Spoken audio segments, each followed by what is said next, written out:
예, 안녕하세요. 저는 인천대학교 신소재공학과에서 온 이한보람이라고 하고요. 오늘 Fundamentals and Applications of Atomic Layer Deposition이라고 ALD의 전반적인 내용에 대해서 다 말씀드리겠습니다. ALD는 요새 굉장히 좀 핫하죠. 예. 저도 ALD를 지금 한 4년째 정도 하고 있는데 굉장히 지금 물이 들어오는 것 같은 느낌입니다. 예전과 다르게 굉장히 지금 ALD에 관심이 많으셔서 저도 ALD 연구하는 사람 입장으로 굉장히 신이 납니다. 그래서 오늘 이제 여러 가지 말씀을 드릴 건데 일단 저부터 소개를 하자면 이름은 이한보람이고요. 이름이 좀 특이하죠. 엄마가 한 씨가 아니고 아빠는 이씨죠. 전 이름이 first name이 세 글자입니다. 한보람이라고 해서 한글 이름인데. 그리고 2013년에 이제 인천대학교 신소재공학과에 부임해서 지금 부교수로 재직을 하고 있고요. 그다음에 미국 화학회에서 출시하는 Chemistry of Materials라고 저널이 있어요. 아마도 여기서 뭐 석박사를 학위를 하셨다라고 하면 케미스트리나 케미컬 엔지니어링 쪽에 아마 들어보셨을 거예요. 거기에 어소시에이트 에디터를 하고 있습니다. 스탠포드에서 한 3년 정도 포스닥을 했고요. 학위는 포항대 재료과에서 했습니다.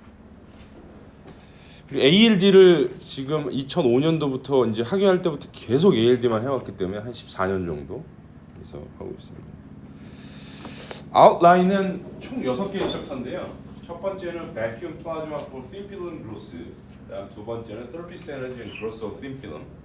이 두 개는 아마도 중간중간 아시는 포인트가 있을 건데 ALD를 이해하기 위해서 기본적인 vacuum process, 그다음에 플라즈마를 왜 써야 되는지, 그다음에 surface 에너지가 뭔지, 그다음 thin film growth가 어떻게 일어나는지에 대한 아주 베이직한 내용을 좀 담고 있거든요.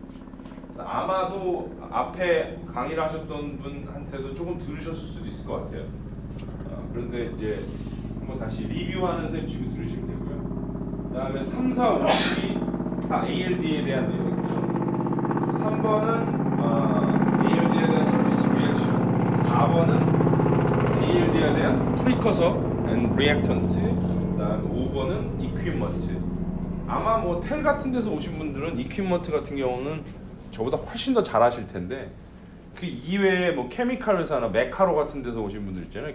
그 프리커서 만드는데 그런 데 분들은 또 감이 없으실 수도 있으니까 설명을 해드리겠습니다. 저는 ALD를 14년 동안 해왔기 때문에 ALD 장비 그냥 만들 수가 있어요. 어렵지가 않습니다, 사실은. 단가가 그렇게 비싸진 않아요. 네. 얼마나 장비 회사가 비싸게 팔고 있는지 전 잘 알고 있습니다. 네. 그렇죠. 예. 학교에서는 뭐 싸게 만드니까. 그다음에 챕터 6은 APL이라고 해서 Atomic Layer Processing이라고 해서 요새 굉장히 핫한 Area Selective ALD에 대한 내용을 제가 좀 얘기드립니다. 이것 때문에 요새 난립니다. 한 2, 3년 전부터 Selective Deposition 때문에 굉장히 관심이 많아요. 첫 번째 Vacuum Plasma and Thin Film Growth에 대해서 말씀을 드려보겠습니다. 뭐 vacuum은 잘 아시겠지만 vacuum이 뭐죠? 진공이죠. 네. 영어 사전 같은 항상 답변을 하시네요. vacuum은 뭐냐면 상압보다, 그러니까 보통은 진공이라는 의미가 안에 가스 몰리큘이 하나도 없는 상태를 의미하는데 퍼펙트한 상태의 vacuum은 만들 수가 없어요. 재력과나 물리과 뭐 정도를 나오시는 분은 아시겠지만 thermodynamically 그렇게 퍼펙트 vacuum 만들 수가 없습니다. 그렇기 때문에 보통은 우리가 vacuum이라고 칭하는 거는 어떻게 정의를 하느냐? 우리가 산압, 그러니까 1 atm, 그러니까 atm은 사실은 단위는 아니에요. atmosphere. 760 토르보다 낮은 압력을 갖는 걸 보통 vacuum이라고 하죠. 그래서 뭐 저 다이슨 청소기 많이 쓰시죠 요새? 요거는 뭐죠? 푸드 세이버라고 해서 진공 팩을 만드는 거죠. 근데 요거는 백열장이고 저건 진공관. 이거 뭘까요? 이거 이름 아세요? 이거? 예? 이 이름이 없어요. 이 찾기 어려웠었습니다. 예. 뭐 예를 들어서 저는 영어로 뭐 서커, 베스룸 뭐 이런 식으로 찾았는데 뭐 굉장히 이게 그 옛날 개코스트에서 나왔잖아요. 이 이름이 없는 것들 이 세상에 존재하지만 이름이 없는 것들. 뭐 일명 뽁뽁이라고도 부르는데 뽁뽁이는 사실은 이 완충 포장재를 뽁뽁이라고 또 부르기도 하고 그렇잖아요, 그죠? 굉장히 애매한데 요거는 이제 피를 담는 건데 보통 피와 공기 중에 반응 때문에 산화나 이런 거를 막기 위해서 보통 진공 상태로 약한 진공 상태로 만들죠. 그래서 백큐um 뭐 그런 겁니다. 우리는 왜 백큐움이 필요한가? 우리 ALD 하는데 왜 백큐움이 필요한가? 한마디로 얘기하면 이것 때문에 그럽니다. 이 사람이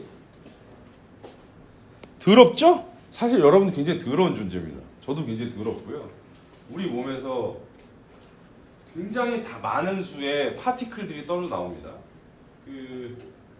또 그렇죠. 남자들이 40대 넘으면 좀 더 더러워지는 것 같다고 가루가 많이 나온다고 하잖아요. 어쨌건 남자들이 40대 넘은 남자들뿐만 아니라 인간들은 굉장히 더러운 존재입니다. 반도체 공정을 해보신 분은 알겠지만 굉장히 이제 파티클을 제너레이션하는 그게 있으면 뭐가 문제냐? 이런 거. 우리 그 아이폰이나 갤럭시에다가 프로텍션 필름 붙여야 되는데 그 안에 파티클 하나 들어가면은 짜증 나잖아요, 그죠? 그런 거랑 똑같이 생각하면 돼요. 여러분들이 굉장히 나노 스케일로 디바이스를 진짜 근사하게 쫙 만드는데 거기 파티클이 딱 올라가면 당연히 거기서 페일 나겠죠? 그렇기 때문에 중간에 지저분한 것들이 얹어 붙을 수 있는 기회 자체를 없애버리기 위해서 백큐움이 필요합니다.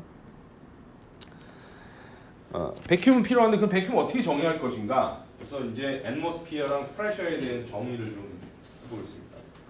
그래서 뭐 우리 지구는 알고 있겠지만 지구가 이제 중력을 갖고 있죠.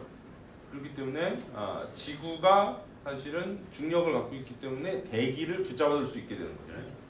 그래서 지구는 독특하게도 대기라는 게 존재를 하고 대기가 붙잡아둘 수 있기 때문에 온도가 사람이 그러니까 생물이 살기 상당히 적합한 온도로 유지가 되고 수분도 있게 되고 그렇잖아요. 화성이 살 수 없는 게 중력이 약해서 붙잡아줄 수 있는 대기가 없었고 대기가 없기 때문에 물이 다 증발해버리고 온도도 적절하지 않고 그래서 그런 거잖아요, 그죠? 그러니까 보통은 사람들이 살기 위해선 대기가 필요하죠. 근데 그 대기가 존재함으로 해서 여러 가지 것들이 있는데 그중에 압력이라는 게 있죠. 보통 대기 같은 경우는 잘 아시겠지만 나이트로젠 한 78%, 옥시전 21% 정도, 나머지는 뭐 기타 여러 가지 등등등등. 그래서 프레셔의 정의는 사실 이렇게 되죠. 프레셔는 force over area로 단위 면적당 적용하는 힘으로 정의할 수 있습니다. 그래서 보시면 알겠지만 예를 들어서 우리가 여기 서 있다. 그래서 지구상에 서 있다라고 하면 우리 위에 대기가 이렇게 쌓여 있는 거라고 생각하면 되잖아요. 그래서 그 쌓여 있는 대기들에 의한 무게가 우리가 느끼는 압력입니다. 그럼 당연히 에베레스트 산이나 혹은 높은 빌딩에 올라가면 우리 위에 쌓이는 공기의 무게가 줄어들 거잖아요. 그러니까 당연히 압력이 줄어들겠죠? 그렇죠? 그래서 그러니까 물이 끓는다는 거는 사실은 그 리퀴드인 물 상태와 그다음에 그게 베이퍼라이제이션 된 수증기 상태가 밸런스를 이루다가 어느 순간 에너지를 너무 많이 받아서 수증기로 확 올라갈 때인데 밖에서 누르는 압력이 줄어들면 그 수증기 상태의 밸런스가 줄어들게 되거든요. 그렇기 때문에 여러분들 등산 좋아하시는 분 아시겠지만 높은 산에 올라가면 물이 굉장히 빨리 끓어요. 왜냐하면 위에서 눌러주는 압력이 약하기 때문에. 그래서 그런 식으로 정의를 할 수 있고요. 그럼 압력은 우리가 이제 뭔지를 알겠다. 그럼 압력을 우리가 어떤 단위로 쓸 것인가? 그래서 프레셔 유닛으로 씁니다. 그래서 보통은 뭐 아시겠지만 우리 길이 단위가 뭐죠? 투자 길이 단위가 뭐죠? 길이요. 그렇죠. 센티미터도 맞습니다. 무게 단위는 뭐죠? 그렇죠. 또 뭐가 있을까요? 개수의 단위는 뭐가 있을까요? 우리 부장님. 그렇죠. 개. 보통 몰이라고 하죠. 몰. 1몰 뭐 이런 식으로 표현을 하고. 그래서 사실은 근데 미국에 혹시 가보신 분 계세요? 미국이나 유럽, 영국 이런데 가보셨어요? 네. 저는 굉장히 인터랙티브한 수업을 좋아해서 계속 물어봅니다. 그래서 좀 부담스러우실 수도 있지만 좀 그냥 같이 해요.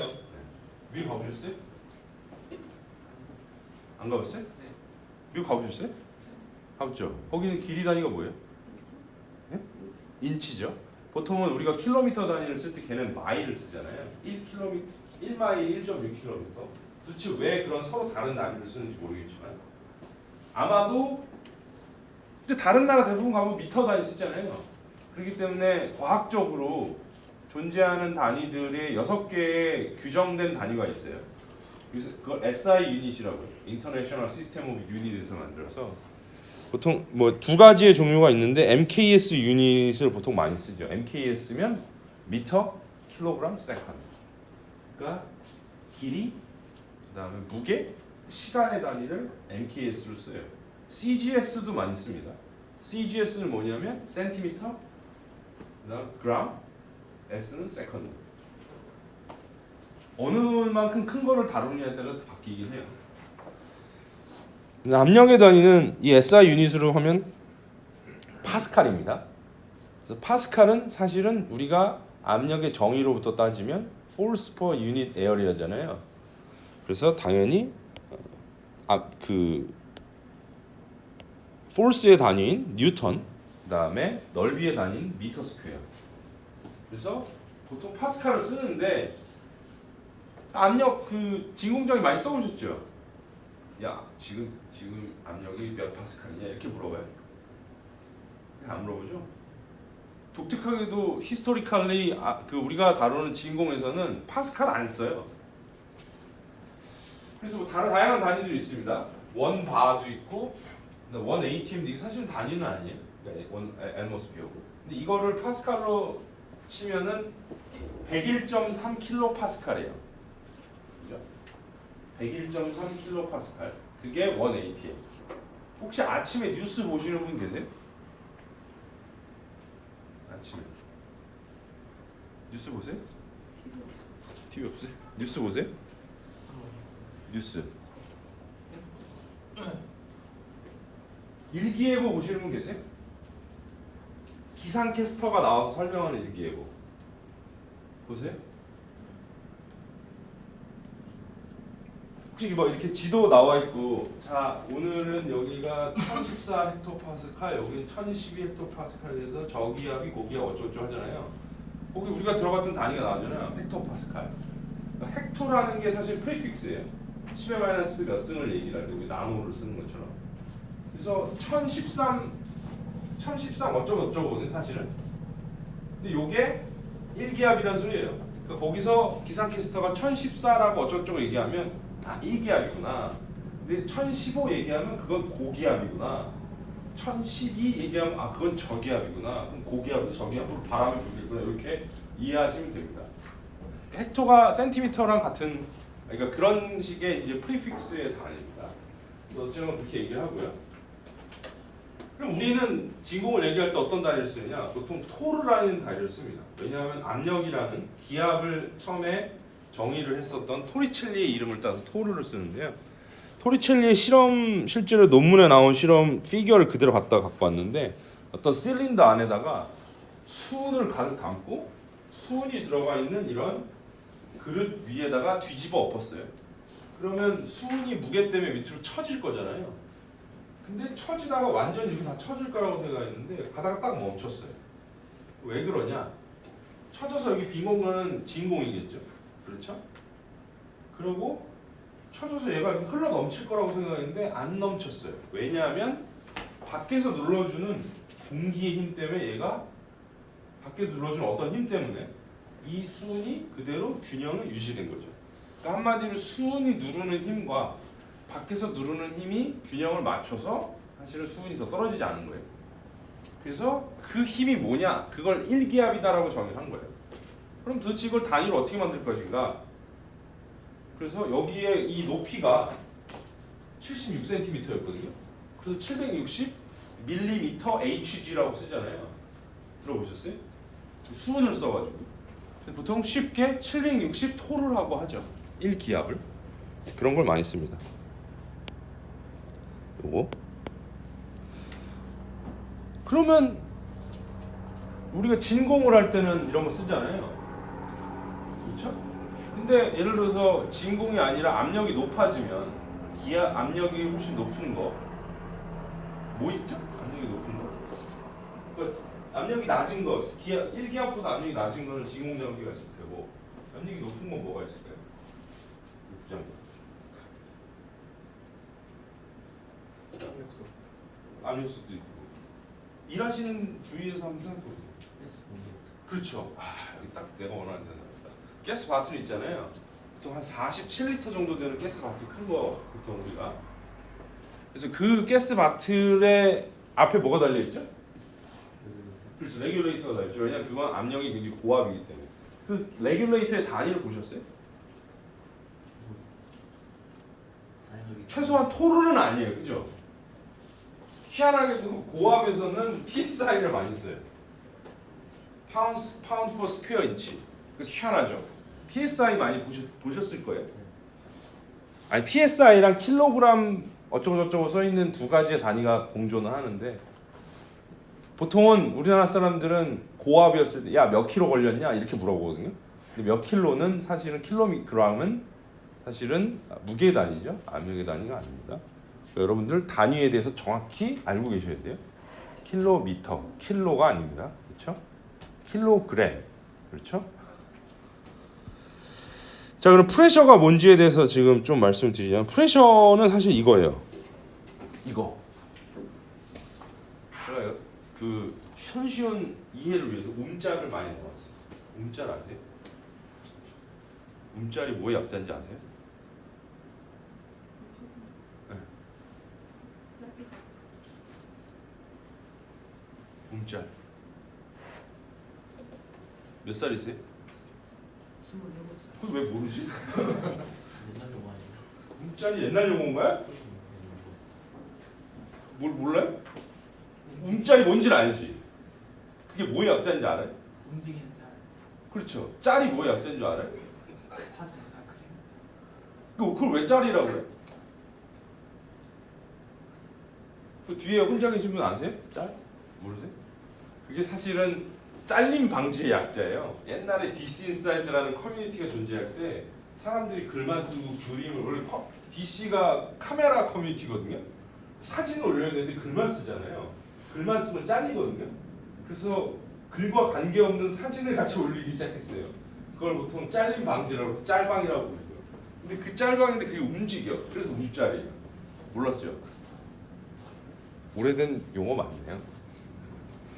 여튼 그래서 우리가 압력이라는 게 공기 중에 존재하는 압력이라는 건 사실 이렇게 많이 움직이는 가스 몰리큘에 가스 몰리큘이 우리를 때려서 그런 거예요. 그 때린 총 힘을 단위 면적당 나누면 그게 압력이 되는 거겠죠. 그럼 이거를 피지컬리 우리가 어떻게 정의를 해볼까? 라고 가정을 하면 여기에 이제 어떤 식으로 이런 어떤 특정한 공간을 가정을 하고 거기 가스 몰리큘들이 막 움직인다고 생각을 해요. 그래서 이 가스 몰리큘 이 공간이 이쪽 방향으로 이쪽 x 방향으로 움직인다고 가정을 했을 때 그 x 방향으로 움직이는 속도는 v라고 가정을 해요. 그럼 요만큼의 길이는 vx 델타 t가 되겠죠. 속도 곱하기 시간은 거리니까. 그럼 요만큼의 이제 공간을 가정을 하고 그럼 요만큼에 들어가 있는 가스 몰리큘들이 얼마나 힘을 주는가를 계산해 보는 거예요. 왜 이렇게 하냐면 가스 몰리큘들은 들어왔다 나갔다 막 난리잖아요. 그죠? 그러니까 우리가 요거를 한 화면을 딱 캡처한 것처럼 한 공간을 딱 픽스를 하면 그 순간에 들어갔다 나갔다 하는 네트 가스 몰리큘들의 개수를 계산할 수가 있잖아요. 그걸로써 힘을 다 구해서 단위 면적당으로 나누려고 하는 거예요. 그걸 보통 스테디 스테이트를 고려한다라고 하죠. 그러면 number of molecule striking words를 해보면 이 공간 안에 이 공간이죠. 이 길이 안에 이 길이를 가는 거고 단면적이 A라고 가정을 하면 이 정육면체, 직육면체의 볼륨은 당연히 Vx 델타 T 곱하기 A가 되겠죠? 이게 되잖아요. 그죠? 그럼 되겠죠? 요거 볼륨 요거는 뭐냐면 단위 부피당 들어가 있는 가스 몰리큘들의 개수예요. 그러니까 가스 몰리큘의 밀도죠. 당연히 부피랑 저 가스 몰리큘 밀도를 곱하면 토탈 가스 몰리큘들의 개수가 나올 테고, 때리고 이쪽으로 가는 놈도 있을 테고 뒤로 나오는 놈도 있을 테니까 2분의 1을 나눠준 겁니다. 그러면 갔다가 부딪혀서 나오니까 모멘텀 체인지는 원래 가는 놈의 모멘텀은 mvx가 되겠죠. 근데 갔다가 다시 나오니까 모멘텀 체인지는 갔다가 나온 거에서 갈 놈을 빼야 되잖아요. 근데 빼기 마이너스 하면 그 플러스가 되니까 2mv가 되겠죠, 모멘텀. 그러면 토탈 그 가스 몰리큘의 개수 구했고, 모멘텀 구했고, 이거를 두 개를 곱해주면 이 토탈 이 가스 몰리큘들이 전해주는 모멘텀의 총합이 되겠죠. 이게 총합이 됩니다. 그렇죠? 그러면 force는 사실은 모멘텀의 체인지 레이시거든요. 그러니까 모멘텀을 미분하면 force죠. 아마 일반 물리나 고등학교 때 배우셨을 거예요. 그래서 모멘텀을 미분하면 force인데 미분을 했죠. 시간에 따라서 델타 t를 나눠주고 이게 force가 되죠. 그러면 프레셔는 단위 면적당 가해지는 force니까 이거를 단위 면적으로 나눠주면 돼요. 이거 a가 없어지죠? 그럼 굉장히 간단하게 이렇게 바뀌어요. 그죠? nm v 스퀘어. 근데 우리는 1차원 x만 고려했잖아요. 3차원을 다 고려를 하면 이런 수식을 쓰면 이렇게 쓸 수가 있습니다. 그러니까 프레셔는 3분의 1 nm v 스퀘어가 돼요. 여기가 우리가 뭐 이 수식 뭐 한 거 뭐 그게 중요한 게 아니라 뭘 생각을 해야 되냐면 프레셔랑 비례하는 놈들이 뭐냐? n이 뭐죠? 단위 볼륨에 들어가 있는 가스 몰리큘들의 개수죠. 그 다음에 m은 질량, v는 속도. 당연히 프레셔가 높으려면 단위 볼륨 안에 들어가 있는 가스 몰리큘들이 많거나 그 가스 몰리큘들의 질량이 크거나 다시 말하자면 Z 넘버가 크거나 아토믹 넘버가 혹은 속도가 빠르거나. 그래서 여러분들이 라면 물을 끓이면 끓기 시작하면 뚜껑이 덜컥덜컥하죠. 왜 덜컥덜컥해요?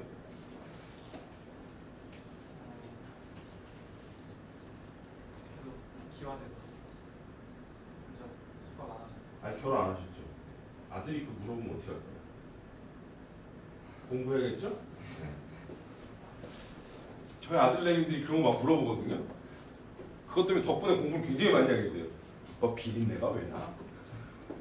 비린내 왜 나는지 아세요? 제가 나중에 시간 날 때 설명해 드리겠습니다. 걔는 굉장히 괴로웠던 거야. 할머니가 생선 계속 먹으라고. 이거 건강 때문에 먹어야 된다고.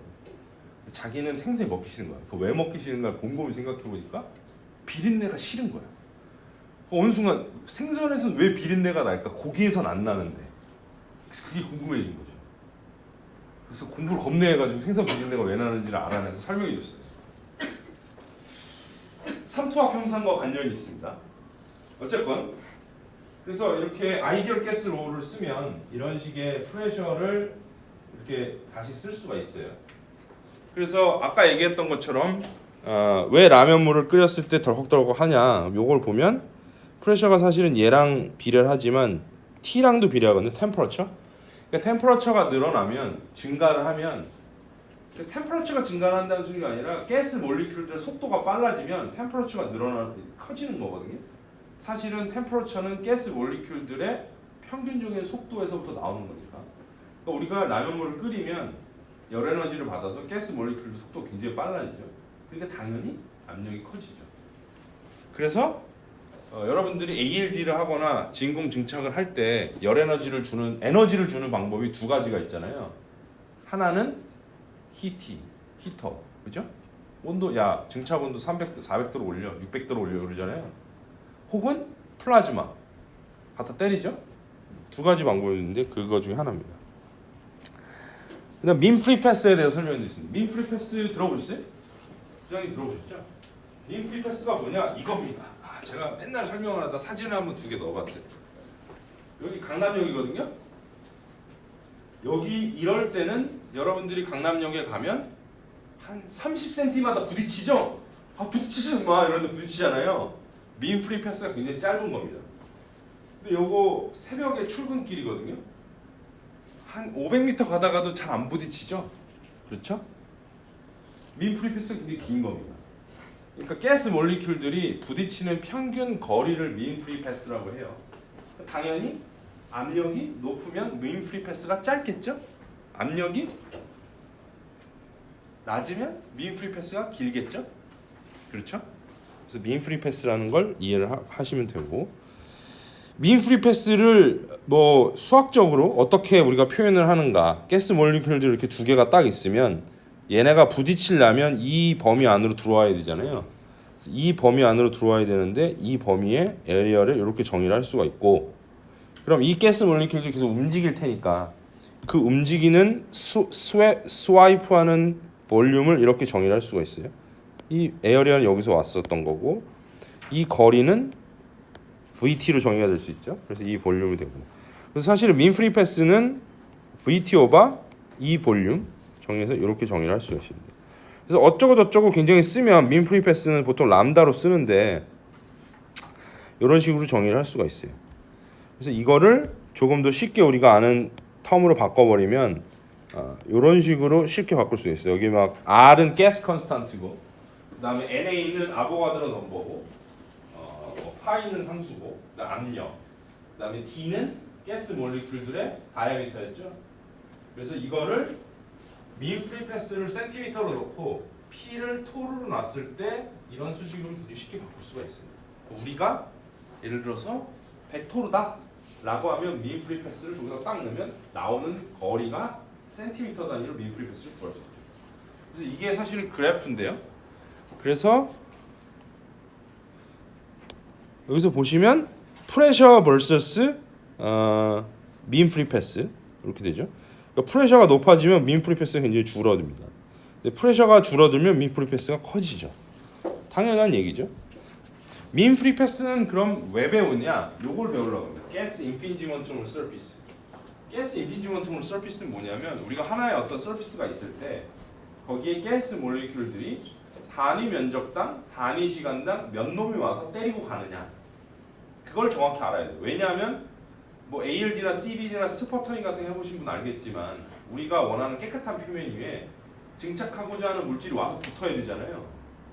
얘네가 그러면 단위 시간당 몇 놈이 붙는지를 알아야 크로스 레이트가 연관시킬 수 있고 얼마나 균일하게 붙는지를 알아야 그걸 연관시킬 수 있잖아요. 그래서 gas environment를 정의를 합니다. 그래서 a measure of frequency with which molecules will collide on the surface라고 되어 있는데, 그래서 보통 뭐 number of molecule that strike an element on the surface perpendicular the coordination direction이라고 해서 뭐 수식적으로 이렇게 정의되는데 뭐 다 알 필요 없고 쭉 계산을 해보면 뭐 이런 식으로 됩니다. 압력과 온도와 비례와 반비례 관계가 있죠. 당연히 생각을 해보면 압력이 높으면 가스 인비시먼트가 많을 거잖아요. 아까 얘기했던 것처럼 라면 물을 끓일 때 압력이 높아지잖아요. 그러면 뚜껑을 더 많이 때릴 거잖아요. 뚜껑을 열으면 뭐가 있죠? 뚜껑에?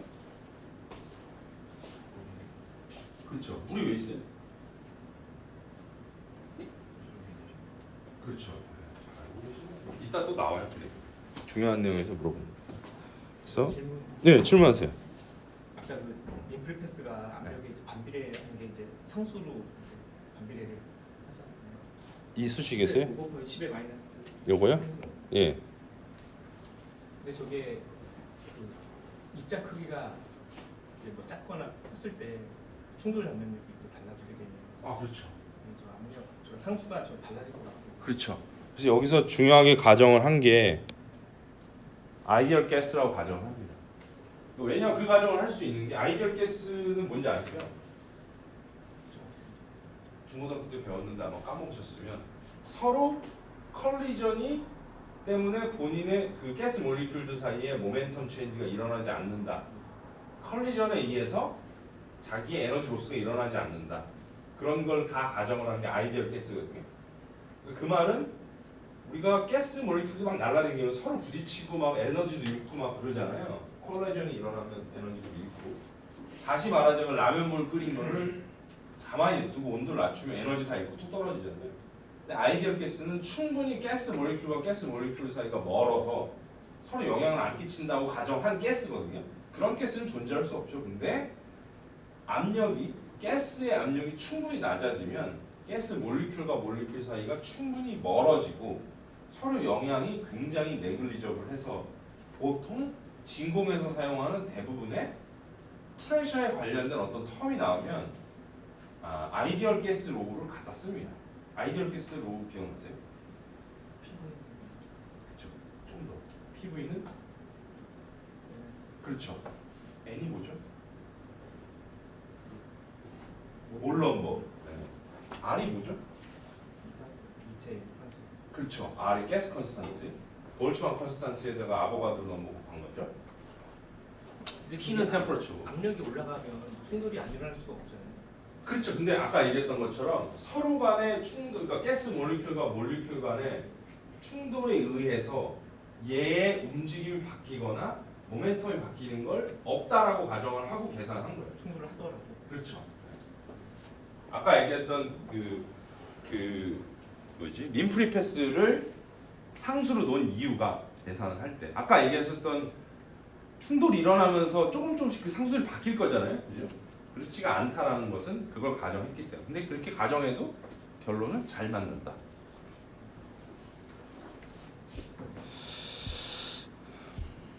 자, 그래서 가스 이미지먼트가 있고요. 이거를 통해서 우리가 뭘 알 수 있냐면 characteristic contamination time을 알 수가 있습니다. 다시 말하자면 우리가 종이를 한 장 준비해서 이렇게 냅뒀는데 그 종이가 먼지로 다 뒤덮일 때까지 걸릴 시간입니다. 다시 말하자면 우리가 깨끗하게 준비한 실리콘 웨이퍼를 진공 챔버 안에 넣는데 그 웨이퍼가 다른 우리가 원하지 않는 혹은 원하는 몰리큘로 완전히 덮일 때까지 걸리는 시간. 그러니까 어떻게 생각해 보면 민프리 패스가 짧으면 이 시간이 짧겠죠? 민프리 패스가 길면 이 시간이 길겠죠? 인피니지먼트가 크면 이 시간이 짧겠죠? 인피니지먼트가 작으면 이 시간이 길겠죠. 그래서 수직적으로 이렇게 표현을 할 수가 있는데 우리가 표면에 10의 15승계의 그 아톰이 존재한다라고 가정을 하고 그다음에 스트라이킹 코에피션트라고 해서 열놈이 다가가서 열놈이 인피니지먼트를 했는데 그 중에 5놈이 붙으면 스트라이킹 코에피션트가 0.5거든요. 그러니까 스트라이킹 코에피션트가 1이라는 소리는 때리는 놈 족족 다 붙었다라고 가정을 하고 계산을 해보면 캐릭터리스틱 컨테미션 타임은 1 atmosphere에서 1기압에서 3.5 나노세컨이에요. 그러니까 정말 그런 거예요. 예를 들어서 짧죠. 다시 말하자면 우리가 웨이퍼를 챔버 안에서 꺼냈어요. 공기 중에 노출했어. 근데 그래서 수분이나 뭐 여러 가지 것들 적절히 조절 안 되는 그런 상태에서 꺼냈다면 정말 눈깜짝보다 더 짧은 사이에 굉장히 쉽게 더러워질 수가 있다는 거죠. 근데 10에-10 10승토래요. 10^-10이에요. 보통 10^-10 정도면 여러분들이 알고 있는 장비 중에 뭐 아이언 임플란테이션이나 혹은 XPS 같은 서피스 아날리시스 툴 이런 데의 압력 범위거든요. 캐릭터리스틱 컨테미네이션 타임이 7.3아워예요. 3618이니까 7시간 18분 걸려요. 굉장히 천천히 걸린다는 거죠. 우리가 반도체 공정을 하기 위해서 사실 ALD가 관심 많은 게 반도체 공정 때문에 그렇잖아요. 반도체 공정을 하려면 굉장히 깨끗한 서비스를 유지해야 되죠. 당연히 이걸로써 왜 우리가 백큐을 써야 되는지가 자명하게 드러나는 거죠. 그래서 여기서 중요한 이제 텀이 하나 있는데 랭뮤어라는 텀이 있습니다. 이런 캐릭터리스틱 컨테미네이션 타임을 우리가 단위로서 만든 건데요. 그걸 우리가 어떤 그런 개념을 익스포저라고 부릅니다. 그러니까 우리가 아주 깨끗한 표면을 어떤 특정한 몰리큘에 노출을 시켰는데 그 표면이 얼마나 노출이 됐는가를 우리가 얘기할 수 있는 그 디멘전이 익스포저라고 해요. 익스포저는 어떻게 구성이 되는가? 단위를 보면 아시겠지만 압력과 시간의 곱으로 구성됩니다. 다시 말하자면 압력이 높은 데에 꺼내놨다라고 하면 가스 인피니지먼트가 크겠죠. 당연히 익스포저가 커지겠죠. 많은 가스에 노출이 될 테고. 근데 예를 들어서 압력이 작은 데 노출했으면 익스포저가 작겠죠. 근데 압력이 일정하게 유지했어요. 시간은 1초 노출했을 때, 5초 노출했을 때의 차이도 있겠죠. 그러니까 압력과 시간이 똑같은 영향을 줘서 사실은 익스포저의 단위는 원 랭묘라고 하는데 그거는 토르 10-6승 토르에서 1초 동안 노출한 걸 원 랭묘라고 합니다. 아시겠어요? 이 익스포저라는 개념이 ALD의 굉장히 중요한 개념 중에 하나고요. 그리고 여러분들이 공정을 바꾸거나 챔버를 만들거나 프리커서를 합성할 때 확실히 머릿속에 넣고 있어야 되는 개념 중에 하나입니다. 익스포저. 보통 ALD에서 익스포저 타입, 익스포저 겁내 많이 나오거든요. 그러니까 익스포저를 조절할 수 있는 거는 프레셔와 시간이다. 명심하셔야 되고요. 시간은 리니어하게 바뀌지만 프레셔는 리니어하게 바뀔까요? 안 바뀌겠죠? 그러니까 예를 들어서 1기압에서 2기압으로 늘렸다고 해서 가스 임피지먼트가 10개에서 20개로 늘지는 않을 거잖아요. 그걸 물어본 거예요. 리니어하냐 안 리니어하냐. 그렇죠?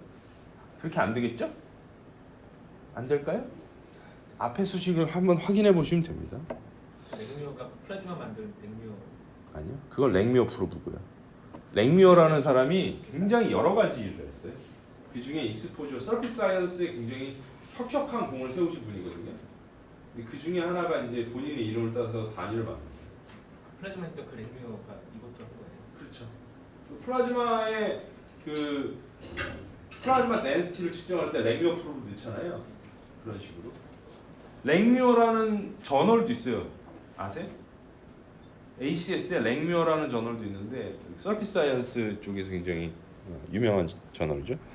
플라즈마로 잠깐 넘어가서 말씀드리면 플라즈마는 뭐냐? 플라즈마 뭐죠? 플라즈마 뭐예요?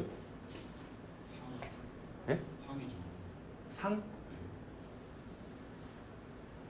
플라즈마 뭔지 아세요?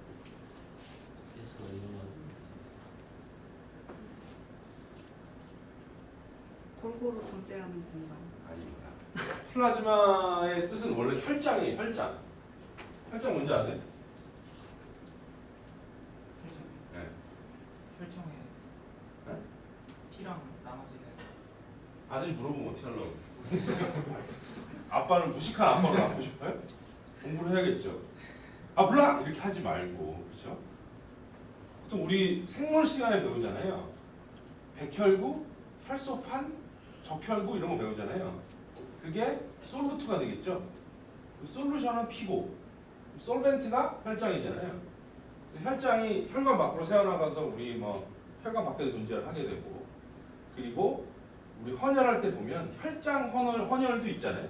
그걸 잘 보면 피를 빼서 솔루트만 걸러서 다시 넣어주고, 솔벤트만 빼가지고 기부하고 이렇게 하잖아요.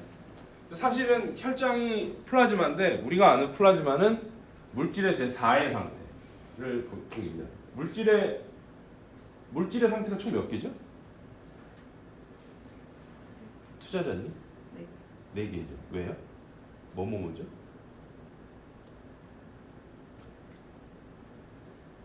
구체, 액체, 기체, 고체. 액체, 기체, 그다음 액체, 고체, 액체, 기체, 플라즈마. 플라즈마. 그게 왜 그렇게 구분해요? 여러 가지 구분법이 있는데요. 사실은 그 물질을 이루고 있는 아톰들의 가지고 있는 에너지에 따라서 그렇게 구분을 하는 거예요. 예를 들어서 에너지가 작아, 없어. 예를 들어서 우리도 여기에 있는 분들이 에너지도 떨어져서 춥고 밥도 안 줘서 배고파. 그럼 어떻게 해요? 모여 있겠죠. 야, 추우니까 붙어 이럴 거 아니에요, 그죠? 그게 액체죠. 아니 그러니까 고체죠. 얼음 같은 거, 그죠? 근데 밥 좀 줬어. 온도 좀 올려줬어. 야 더워. 꺼져. 그럼 좀 떨어져 있겠죠. 그게 액체죠. 물. 돈도 줬어. 막 이거 교실 밖으로 나가서 막 땡땡이 치고 그럴 거잖아요. 그게 기체죠. 그렇죠? 돈 더 많이 줬어 막. 에너지 더 가해줬어요. 정신과 영혼이 분리되기 시작했어. 육체는 아니야. 육체와 정신이 분리되기 시작해. 육체는 여기 있는데 정신은 밖에 놀고 있고. 그게 플라즈마입니다. 그러니까 사실은 기체에서 에너지를 더 가하게 되면 우리가 알고 있는 아톰 혹은 몰리큘들의 그 이상이 분리가 되기 시작하는 거예요. 보통 그걸 아이오나이제이션이라고 하죠. 플러스와 마이너스로 분리되기 시작하는 거죠. 그러니까 밖에서 봤을 때는 뉴트럴이에요. 중성인데 안으로 들어가서 보니까 플러스 마이너스 다 떨어져 있어요. 무슨 말씀인지 알죠? 이게 플라즈마라고 합니다. 다시 말하자면 기체가 여러분들 발전 아시죠? 원자력 발전, 화력 발전 원리가 뭔지 아세요? 투자자님 여기 원자력 발전의 원리, 화력 발전의 원리 공부해야겠죠? 상식이에요 이건. 제가 교수고 선생님이라서 알려주는 더 알고 있는 게 아니라 일반 사람도 다 알아야 되는 부장님 원리가 뭐죠? 자석을 돌려주세요. 아닙니다. 사상으로. 굉장히 간단해요. 라면 끓일 때랑 똑같아. 라면 끓이면 뚜껑이 덜컥덜컥하죠. 거기다가 발전기를 달아서 전기를 만들어내는 거예요. 보통 우리가 알고 있는 증기기관차 아시죠? 증기를 만들어내서 그 증기의 힘으로 발전기를 돌려서 기차를 움직이면 증기기관차고 그걸로 전기를 만들어내면 화력발전이에요. 참 좀 놀랍지 않아요? 100년이 150년이 넘었는데 전기를 만들어내는 방법이 아직 물을 끓이는 거다. 더 웃긴 거 뭔지 아세요? 원자력 발전도 똑같거든요. 근데 화력 발전은 물을 석탄, 석유 이런 걸로 끓이고 원자력 발전은 핵융합으로 끓이는 거예요. 핵융합은 뜨거워지잖아요. 그걸로 물을 끓이는 거예요.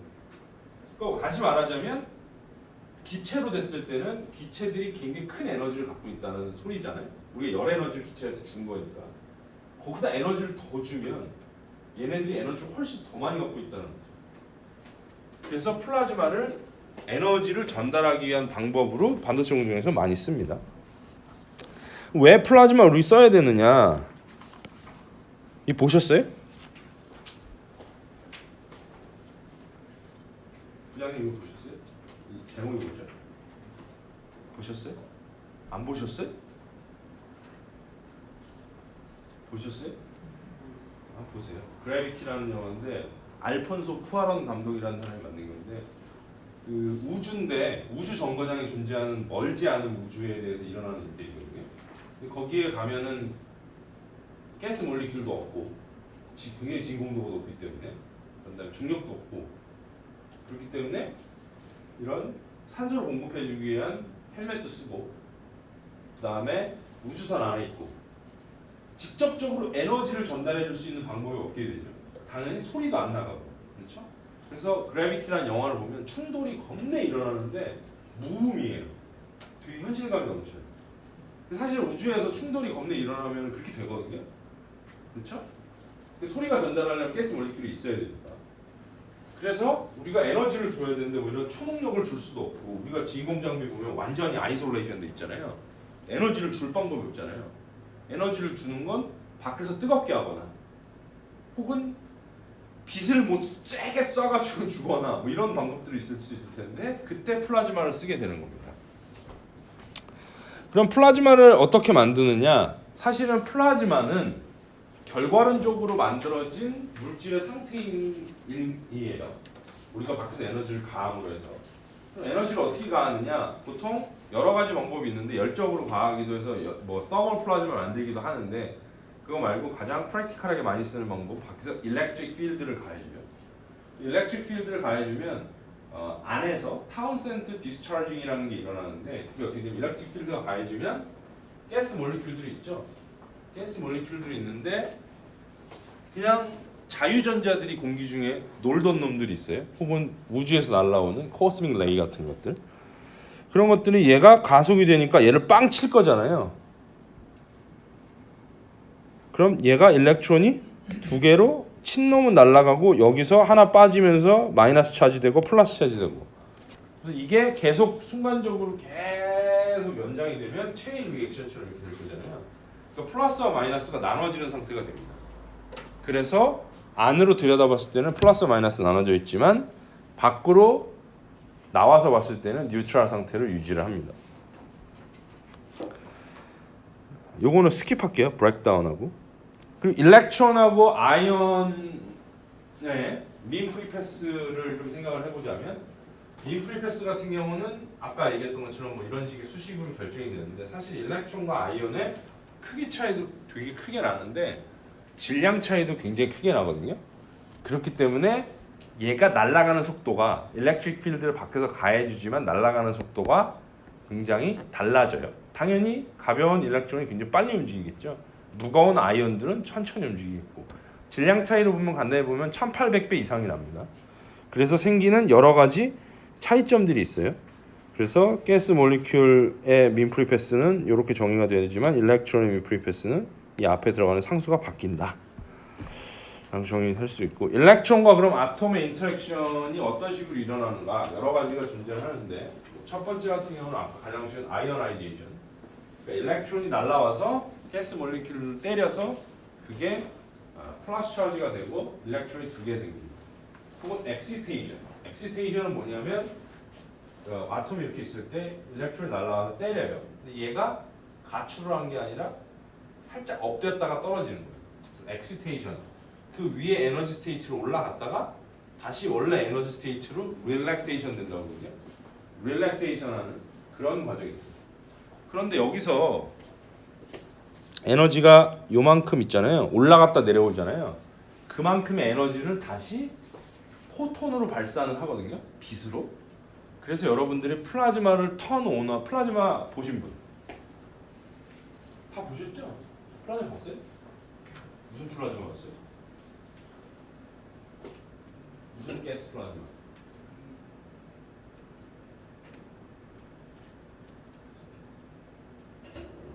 나중에 아들이 아빠 회사에서 뭐해 물어보면 어떡하려고.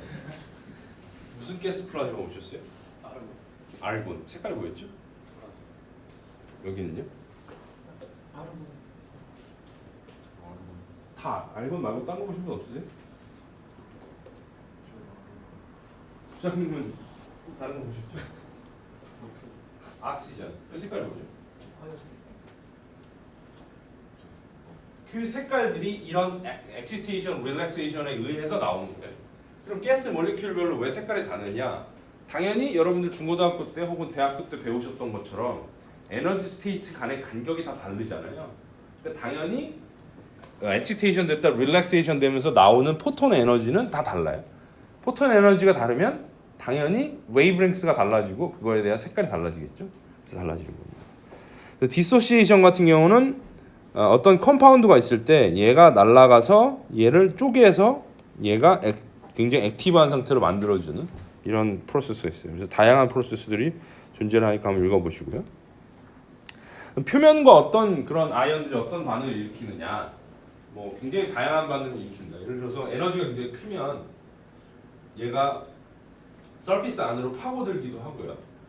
혹은 굉장히 크면 임플란티드라고 해서 아예 박혀버리기도 하고, 혹은 조금 더 약하면 얘가 들어갔다 다시 나오기도 하고, 스퍼터링이라고도 하죠. 에너지가 좀 작으면 그냥 어드접션 됐다가 얘가 무빙하다가 다시 디접션 되기도 하고 여러 가지 인터랙션이 있습니다. 혹은 크리스탈 스트럭처와 정확히 앵글이 맞으면 채널링이라는 이펙트도 일어납니다. 그러니까 우리가 얘가 땅에 딱 박혀야 되는데 크리스탈 스트럭처 맞아서 원하는 깊이보다 훨씬 더 깊이까지 쭉 들어가는 걸 채널링이라고 합니다. 그래서 뭐 키네틱 에너지에 따라서 다양한 그 아까 얘기했던 스티킹 프로버빌티 있잖아요. S. 이걸 보면 0부터 1이라고 돼 있는데 에너지가 낮으면 스티킹 프로버빌티 거의 1에 가까워요. 왜냐하면 낮아서 그냥 붙어버리는 거예요. 컨덴세이션 그냥 그런 것들이 일어나는데 에너지가 좀 높으면 이게 떨어지기 시작해요. 다시 디접션 되기 시작하기 때문에. 근데 에너지가 훨씬 더 높아지면 이제 다시 증가를 합니다. 왜냐면 그때부터 이제 박혀버리기 시작하는 거예요. 아이언들이. 이런 다양한 게 존재를 하고 있습니다.